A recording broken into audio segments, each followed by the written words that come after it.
प्रति बड़ भागी भव भोगन तय वैरागी वैराग्य उपावन माई चिंत्यो अनुप्रेक्षा भाई हित चिंतत सम सुख जागे जिमि ज्वलन पवन के लागे जब ही जिय आत्म जाने तब ही जिय शिव सुख ठाने मन ग्रह गोदन नाई हय गय जन आज्ञाकारी इंद्रिय भोग चिन्ह थाई सुरधन चपला चपलाई सुर असुर कलादिप देते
आश्रव भावना का वर्णन हुआ था।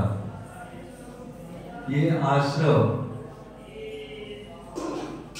बंध के कारण है और संसार में इस जीव को भ्रमण कराने के मुख्य कारण है। इनको जो ज्ञानी जीव हैं बुद्धिवंत तिन्हें निर्वेरे, ज्ञानी जीव हर समय चिंतन करते हैं ये आश्रव न हो पाए। हमारी प्रत्येक क्रिया में ये रहना चाहिए कि मेरा इस समय इन परिणामों का क्या फल होने वाला है। यदि मैं क्रोध कर रहा हूं, इसके पीछे भी बड़ा राज है। क्रोध क्यों कर रहा हूं? क्रोध हुआ क्यों? हाँ,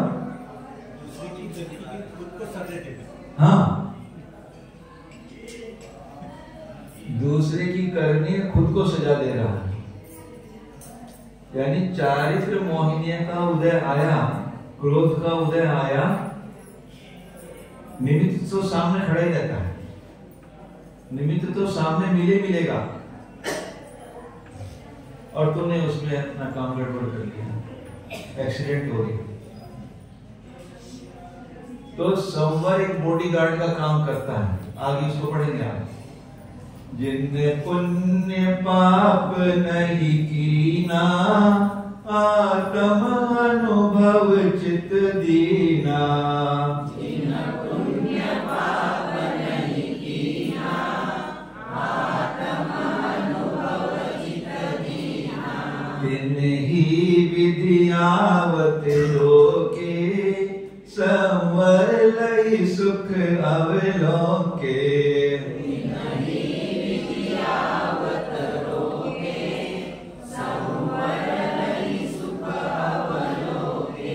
जिन पुण्य पाप नहीं कीना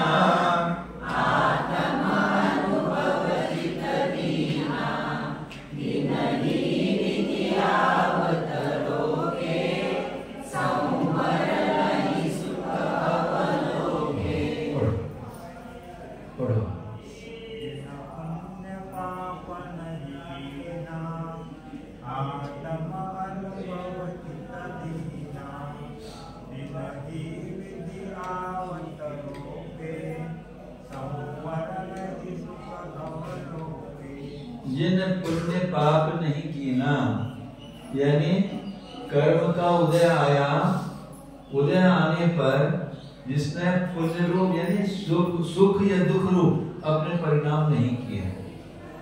आया तो आने दो, बहुत रुपया आ गया ना, आने मेरा क्या है, फिर चला गया तो मेरा क्या गया। बीमारी आ गई, हाँ तो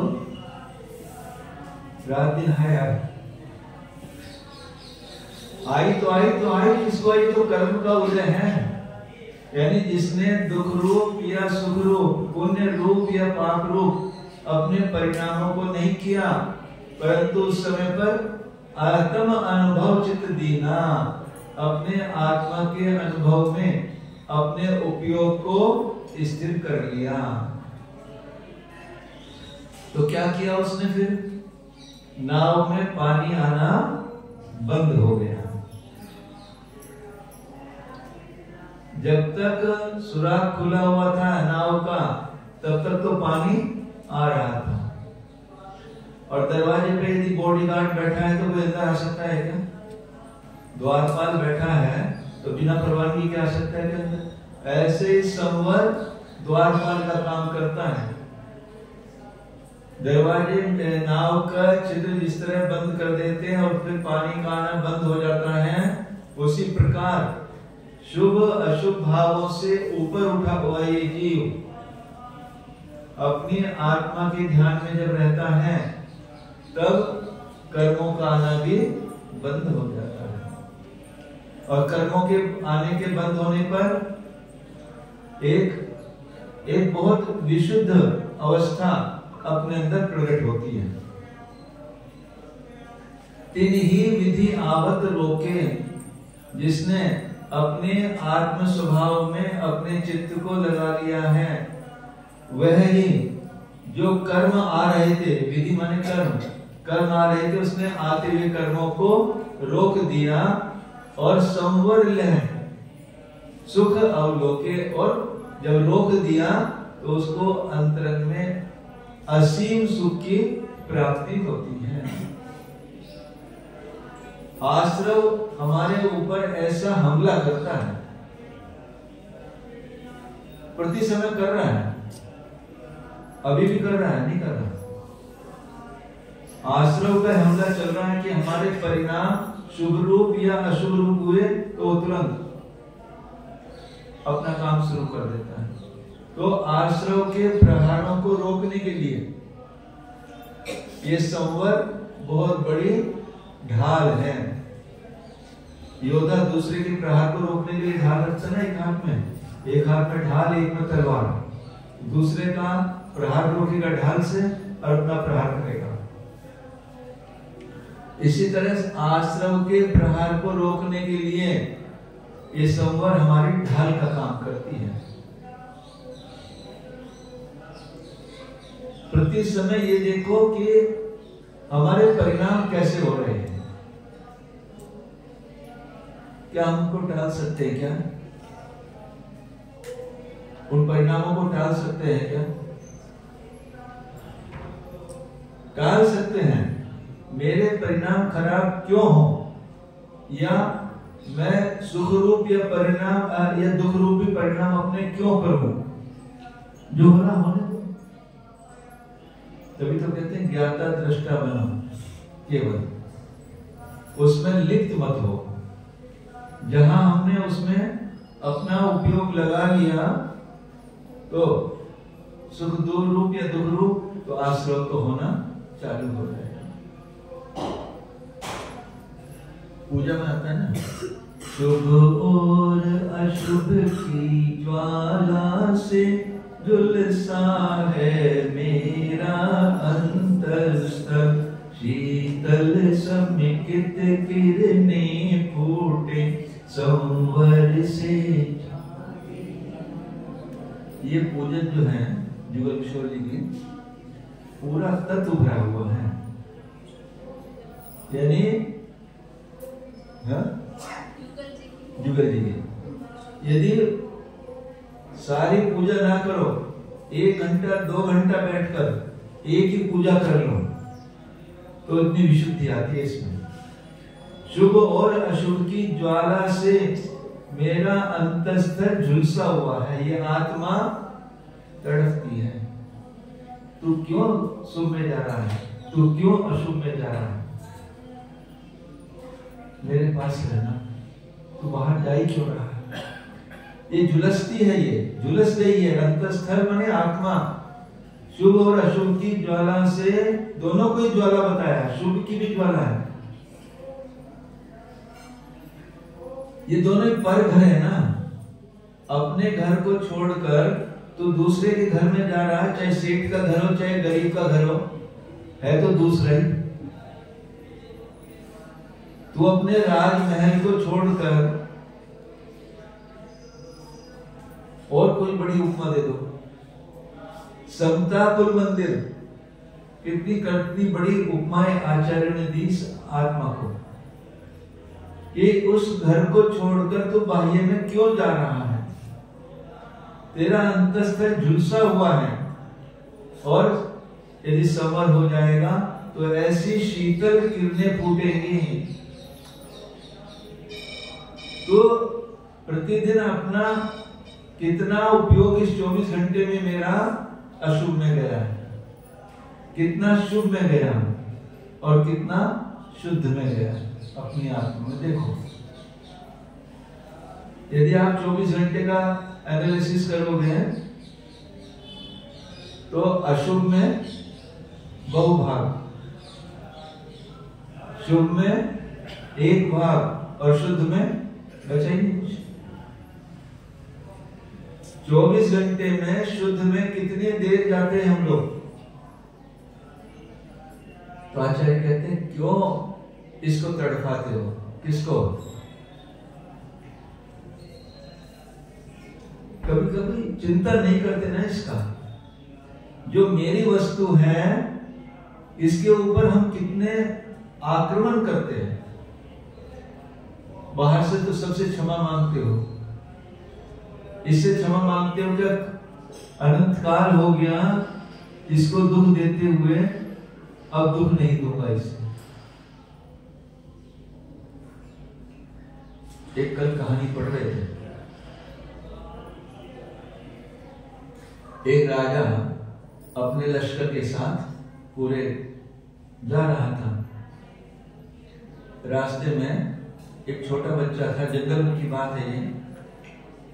वो बच्चे ने एक छोटा सा पत्थर उठाया और आम का वृक्ष था वहां पर, आम तोड़ने के लिए वो पत्थर फेंका बच्चे ने। आम तो नहीं टूटा, वो पत्थर राजा के जाके लग गया। राजा ने तो खून निकल आया, सब ये हो गया, बॉडीगार्ड ये वो।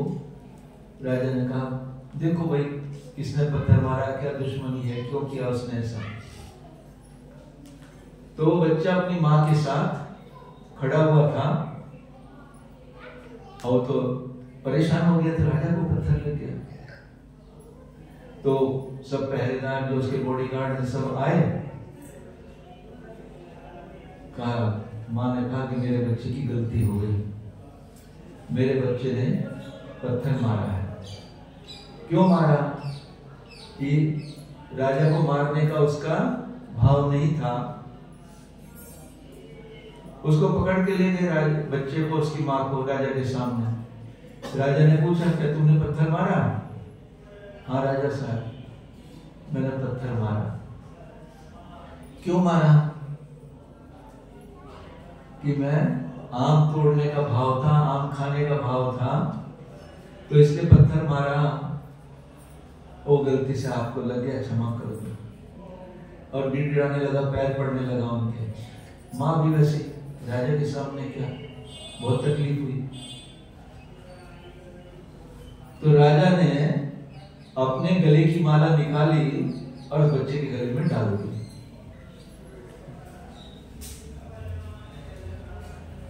उसकी माँ देखने लगी, ये क्या राजा, ये हमने तो आपको इतनी तकलीफ दी, आप ये माला डाल रहे।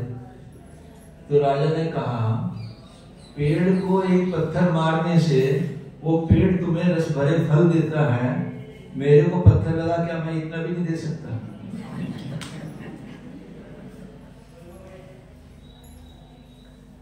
चिंतन की धारा है, उसी में वो विपरीत भी सोच सकता था। तो हमारे चिंतन की धारा किस तरफ चल रही है, ये देखना है हमको। तो संवर हमारे विपरीत यानी विभाव में जाने से हमको रोकता है। यह संवर बहुत सुख को देने वाला है। क्यों?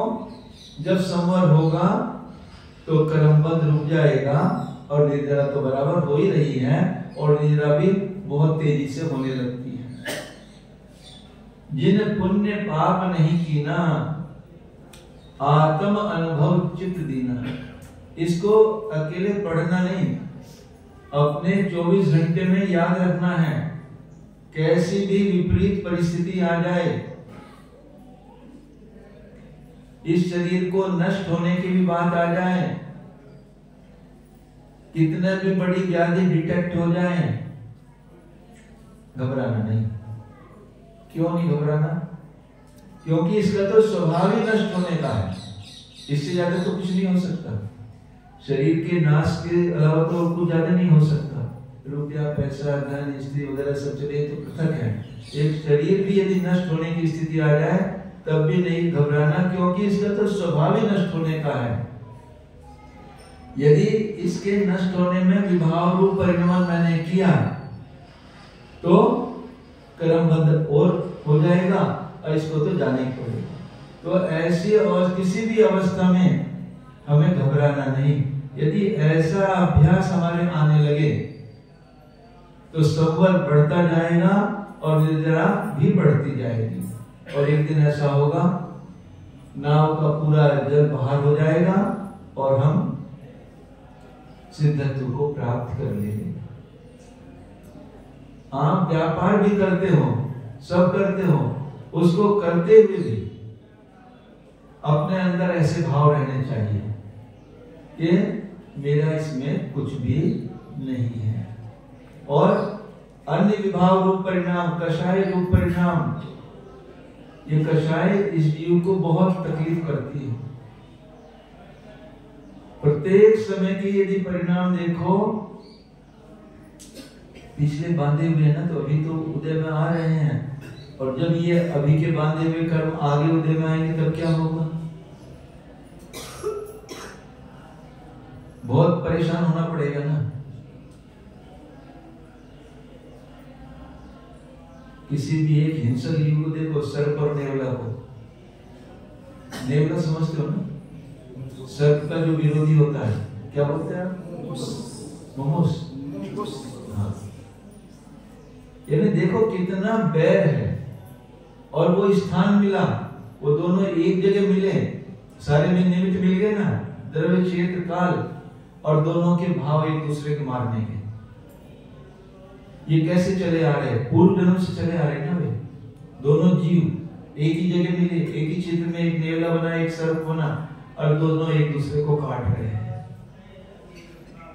कितना बैर विरोध, कितनी कषाय, कितनी तीव्र क्रोध कषाय दोनों की होगी। एक बिल्ली चूहे को पकड़ती है, दूर है अभी, बिल्ली यहां पर है, अभी पकड़ा भी नहीं उसको। इसके परिणामों की क्रूरता कितनी है। छिपकली होती है ना, छिपकली क्या बोलती है? हाँ। और मच्छर को बल्ब के पास देख रही है। कभी देखा छिपकली को ध्यान से? वो उसकी क्रिया को नहीं देखा होगा आपने। उसने देख लिया कि यह मच्छर है, तो उसके पास तक वो धीरे धीरे पहुंचेगी, और जब वो अपनी रेंज में पहुंच जाएगी, गट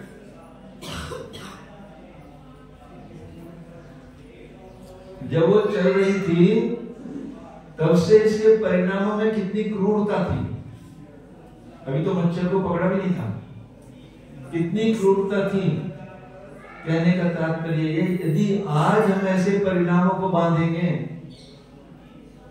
तो आगे कितने भावों में हमें ये परिणाम तकलीफ करने वाले हैं। तो ये संवर का भाव प्रति समय हमारे हृदय के अंदर रहना चाहिए।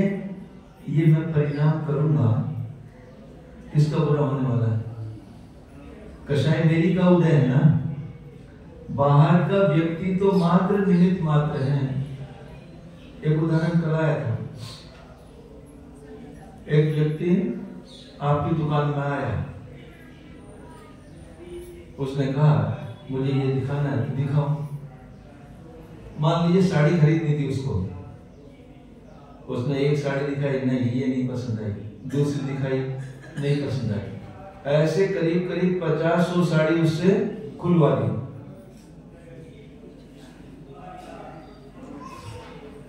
बाद में उसने क्या कहा, अभी पसंद नहीं आई, बाद में देखेंगे। आपके ऊपर गुस्सा करोगे क्या? उसके ऊपर गुस्सा करोगे क्या? यदि गुस्सा करोगे तो कल आने वाला ही नहीं आपके पास। इसी तरह से जो हमारे ये परिणाम बराबर चल रहे हैं, कौन से परिणाम? कषाय रूप नहीं, जो हमारे विशुद्ध परिणामों का जो हमारा खजाना है,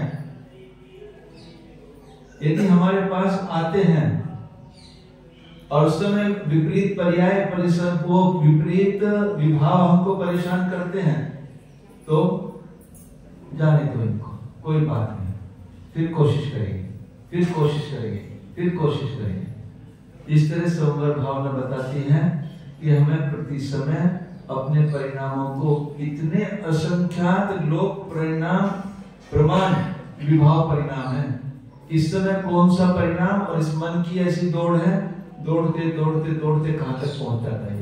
घंटों निकल जाते हैं विभाव परिणामों में, तो अपने परिणामों को वहां पर रोकना है। संवर ये धर्म की एक पर्याय है, ये भी प्रकट हुई है। आचार्य कहते हैं पर्याय के बिंदु का सिंधु में समा जाना, ये धर्म है। पर्याय के बिंदु का सिंधु में समा जाना धर्म है। यदि उस सिंधु रूप धर्म से वो बिंदु अलग हुई तो उसका नाश होना निश्चित है। बिंदु यदि सिंधु में समा जाएगी तो अनंत काल तक रह जाएगी, और जैसे समुद्र से अलग होगी तो कुछ ही क्षण के अंदर सूख जाएगी। ऐसे ही जो ये संवर रूप पर्याय है, ये आत्म स्वरूप सिंधु में समानी चाहिए। यदि इससे अलग हो जाएगी तो अधिक देर, आत्मा के परिणामों से, निज के परिणामों से यदि ये संवर अलग हो जाएगा तो विभाव रूप पर्याय को आने में देर नहीं लगेगी, बहुत जल्दी ये बिंदु की सुरक्षा भी सिंधु में समाने में है।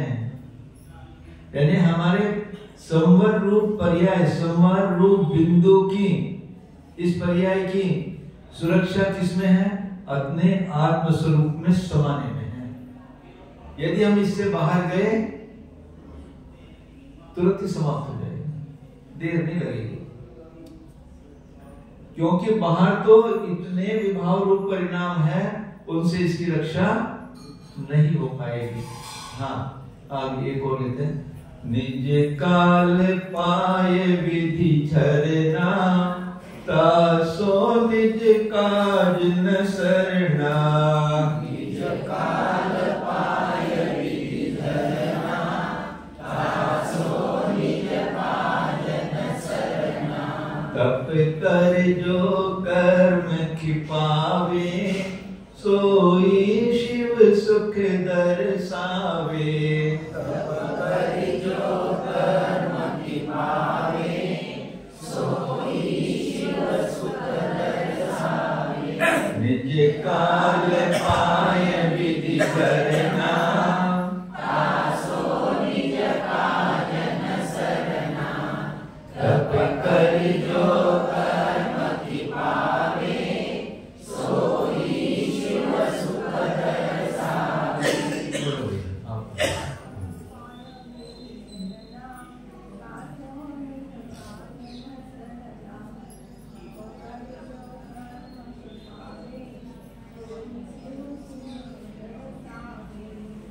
संवर के बाद अब निर्जरा, कर्मों का निर्जरण करना। निज काल पाए विधि झरना, जब कर्म बंद होता है तो उसकी रचना बनती है अंदर कंप्यूटर में उसी समय पर कि एक एक समय के निक्षेप कैसे कैसे उदय में आकर खिलेंगे, उसको निश्चित रचना कहते हैं। प्रत्येक कर्म की कितने कर्म प्रत्येक समय बन रहे, एक समय प्रबद्ध एक समय में बनता है। जितने सिद्ध हो गए उनके अनंत विभाग और भव्य अभव्य राशि के अनंत गुणे कर्म एक समय में बनता है और उसी समय पूरी रचना बन जाती है। कौन सा निषेध कब उदय में आने वाला है, तो वो तो एक एक समय में निषेध आएगा और उदय में आएगा चला जाएगा। तो अपने अपने काल से निज काल पाए विधि झरना, अपने अपने काल में उदय में आने पर वे निषेध अपने आप झड़ते चले जाएंगे। अभी भी हो रहा है ना, इस समय पे भी हो रहा, कर्म निर्जरित हो रहे हैं पर उससे काम नहीं बन रहा। तासो निज काम न सरना, उससे अपना कोई काम बनने वाला क्यों नहीं बनना। अनंत काल अनादिकाल से बराबर एक एक समय में कर्म झड़ रहे हैं ना। आचार्य करते हैं, जितने झड़ते हैं उससे ज्यादा बंद हो जाते हैं। कर्जा फेरने के लिए दोबारा कर्जा, तो कभी कर्जा खत्म होने वाला है क्या। तो जो प्रति समय निर्जरा कर्मों की हो रही है, इससे मेरा कुछ काम बनने वाला नहीं है। तब कर जो कर्म खिपावे, तपस्या करके व्रत समिति गुप्ति परिचर्या और अनपेक्षा, ये सब संवर का परिवार है। संवर इन चीजों से संवर होता है, व्रतों से, समिति से, गुप्ति से, परिचय सहन करने। एक सूत्र आया था मंत्र, निर्जरणे उपायम परिचय सहन। कर्मों की निर्जरा का उपाय परिचय सहन करना। कुछ भी परिचय हो जाए, कुछ भी भूख की तृषा की जो 22 परिचय कुछ भी हो जाए चाहे, उनको सहन करना निर्जरा का उपाय है। निर्जरणे उपाय परिचय सहनम, व्रतों का धारण करना, समिति का पालन करना, गुप्ति का बड़ा अच्छा उदाहरण दिया संवर में। जैसे कछुआ तो समझते हैं ना, टॉर्टोइस। जब उसके ऊपर पत्थर मारते हैं, ये देखता है असुरक्षा, तो अपने अंकों को संकुचित कर लेता है और उसके ऊपर ऐसा कवच रहता है, अब पत्थर मारो या कुछ मारो उसको कुछ असर पड़ने वाला नहीं। यदि तालाब में भी है तो बाहर आने की कोशिश करता है, फिर तालाब में घुस जाके अपने अंकों को संकुचित करके बस इतना सा रह जाता है। यानी वो गुप्ति, हमें भी अपने परिणामों की गुप्ति अपने को गुप्त कर लेना चाहिए जब विभाव रूप परिणाम हो, संवर करने के लिए। तब कर जो कर्म छिपावे, तब अकेले ये नहीं कि उपवास कर लिया बस, तब बाह्य तप भी अंतरंग तप भी।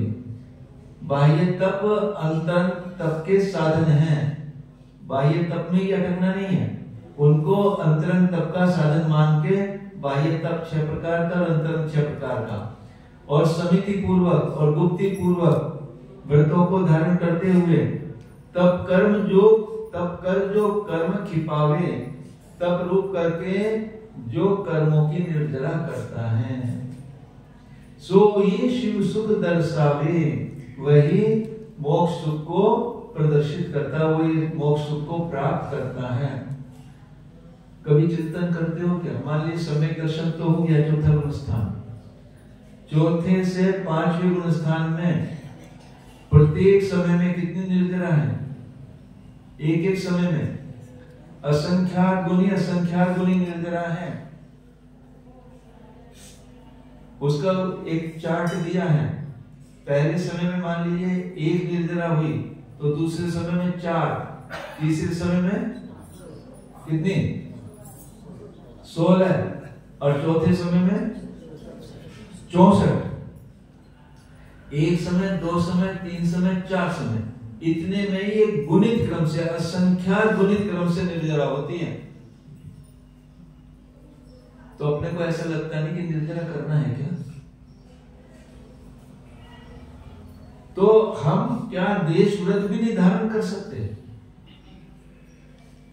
यानी इतना बड़ा माल हमको वैभव मिल रहा है, जो हमारे अंदर इतना कर्मों का मल पहाड़ जैसे भरे हुए हैं, और एक एक समय में पहले से असंख्यात गुनी, पहले से दूसरे से असंख्यात गुनी, प्रत्येक समय में असंख्यात गुनी निर्जरा इस जीव की हो सकती है। और वो भी कैसे होती है? परिणामों में ऐसी विशुद्धि जगती है। करके तो देखो आप, ऐसी परिणामों में भी मात्र प्रतिमा लेना विशुद्धि का कारण नहीं है। जो कर्मों की इतनी निर्जरा हो रही है, इतनी विशुद्धि हो रही है, वो हमें कितना ऊपर उठा, अपने को परिणामों में कितना ऊपर उठाती है वो। तो आचार्य कहते हैं तब करके जो कर्म छिपाता है, कर्म जो असंख्यात गुणी निर्जरा है, वही हमारे कर्मों के बोझ को हल्का करेगी। और वही निर्जरा संवर पूर्वक जो निर्जरा है, वही निर्जरा कार्यकारी है। जो प्रति समय निर्जरा हो रही है, वो हमारे कुछ भी कार्यकारी नहीं है, क्योंकि उतना ही तो कर्म का बंध हमारे प्रति समय होता जा रहा है। करुणा योग पढ़ते हैं तो ऐसे ऐसे अवसर आते हैं, ऐसी ऐसी विशेषताएं निकलती हैं कि हमने तो अज्ञानवश कितने कर्मों का बांधा हुआ है, और साधन भी बताया कि इसी तरह से आप निर्जरा कर सकते हो, परंतु पता नहीं क्या तो कर्मों का इतना उदय रहता है, ये हमारे पुरुषार्थ की कमी है कि हम नहीं चाहते कि आत्मा का बोझ हल्का हो। क्यों नहीं हो रहा है ऐसी कुछ पर्याय को पाकर भी? अब इसका एनालिसिस तो प्रत्येक जीव का अपना अपना उपादान है, कैसे करेगा पुरुषार्थ अपना एक पूर्ण करते हैं। माता जी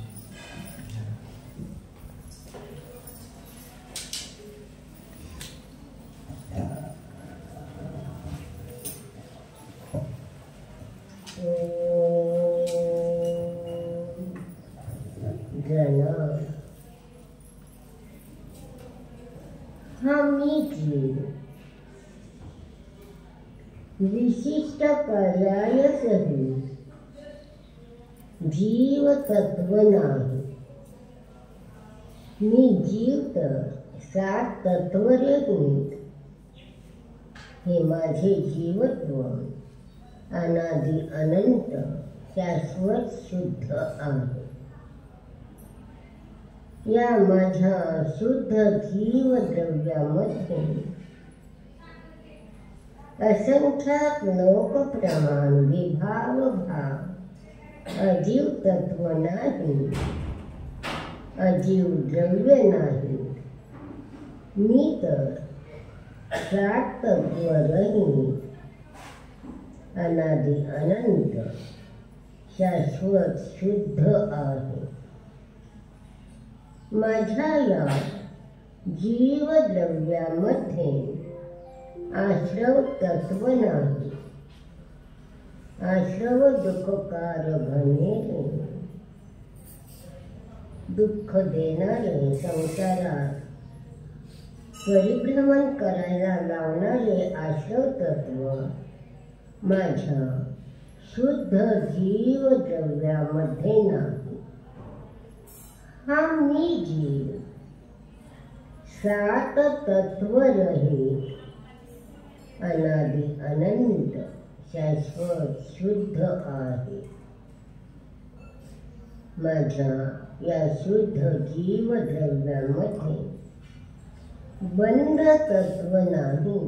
हा मी जीव बंधादी सात तत्व रहित जीवत्वादी अनंत गुण संपन्न आहे.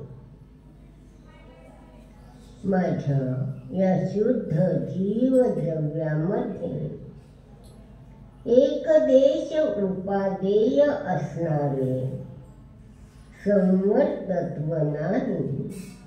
मी तर संवरादी सात तत्व रहित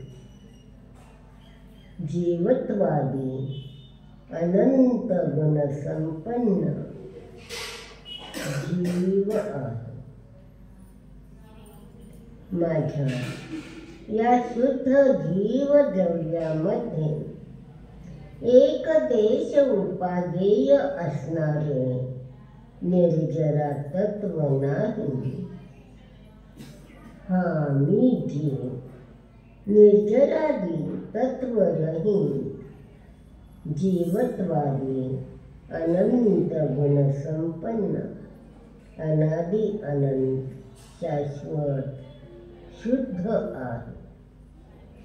माझ्या या शुद्ध जीवद्रव्यामध्ये प्रकट करण्यायोग्य मोक्ष तत्व नाही. जायचे मोक्षाला, पण आपल्या द्रव्यामध्ये मोक्ष तत्व आपल्याला प्रकट करायचं आहे.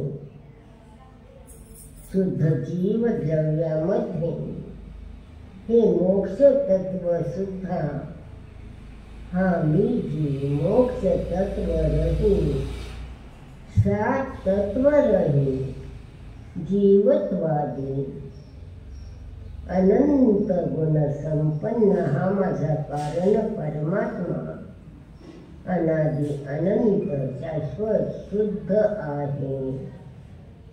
एक आहे, अचल आहे. जना अचलो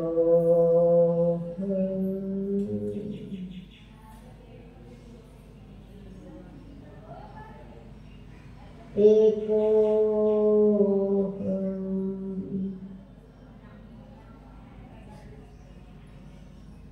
शुद्धो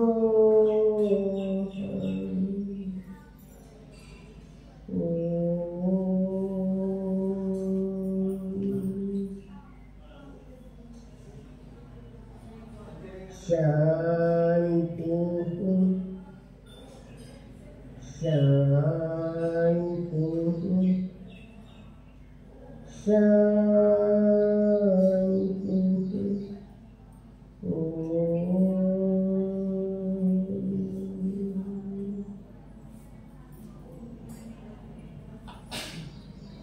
नमो हरिहंसाय.